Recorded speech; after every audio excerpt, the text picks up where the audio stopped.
കയ്യാങ്കളി വേണ്ട, പൊയ്ക്കോളൂ. ഞാനിവിടെ കുറച്ചു നാൾ താമസിക്കാനാ തീരുമാനം. അത് മടുക്കുമ്പോ നമുക്ക് എന്താന്ന് വെച്ചാ ചെയ്യാം. പൊളിക്കാം, കത്തിക്കാം, ഞാൻ അറിയിക്കാം. ഇപ്പൊ പൊയ്ക്കോളൂ. ഈ റാൻമൂളികളുടെ വാക്കിന്റെ പിൻബലത്തില് തീരുമാനിച്ചൊന്നും മാറ്റാൻ നിൽക്കണ്ട.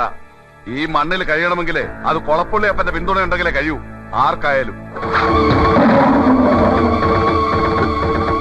ആകാശത്തിന് ചുവട്ടിലെ ഏത് മണ്ണും നാടും ജഗന്നാഥന് സമമാണ്. പിന്നിൽ നിന്നും മുന്നിൽ നിന്നും ഒരു തുണയുടെ ബലം എനിക്ക് ആവശ്യം വരില്ല. തകർക്കാൻ എന്തു എളുപ്പമാണ്, കെട്ടി ഉയർത്താനാണ് പാട്. ഒന്നും തകർക്കാൻ എന്നെ വല്ലാതെ പ്രേരിപ്പിക്കരുത്, അതാർക്ക് നന്നാവില്ല. ഒരറ്റത്തുനിന്ന് പൊളിക്കാൻ തുടങ്ങിയാൽ ഞാൻ നിർത്തില്ല. പൊളിച്ചടുക്കും പലതും. എന്റെ ഉള്ളിൽ ഞാൻ തന്നെ ചങ്ങലക്കിട്ട് കിടത്തിയ മറ്റൊരു ജഗന്നാഥനുണ്ട്, മുറിവേറ്റ മൃഗം. അതിനെ പുറത്തു കൊണ്ടുവരാൻ ശ്രമിക്കരുത്. ശ്രമിക്കുന്നത് അവരവരുടെ കുഴികുത്തലായി തീരും.